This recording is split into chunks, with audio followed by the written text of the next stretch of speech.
জয় শ্রীরাম বন্ধুরা, সব দেখতে পাচ্ছ। আমি এখন অফিসের ভেতরে আছি। অফিসের ভেতর থেকে রাস্তা দেখা যাচ্ছে, কি সুন্দর গাড়ি ফাড়ি যাচ্ছে।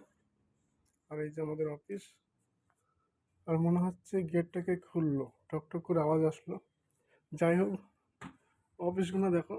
আর এইদিকে দেখো, এইদিকে দেখো, ও এই অফিসটা দেখো, আর দেখো। আর একটা জিনিস আছে, এখানে কোম্পানি আছে অনেকগুলো। আর ওই যে বাস দেখছো, বাস, ওই বাসটা আমি একদিন ইয়েতে গেলাম, হাজারদুয়ারি ঘুরতে। মানে ওরকমই বাস আর কি। আর আমার চেহারাটা একটু দেখে নাও। হাই, জয় শ্রীরাম বন্ধুরা, দেখতে পাচ্ছ। এই হচ্ছে ব্যাপার। সকাল হলেই চলে আসতে হয় অফিসে।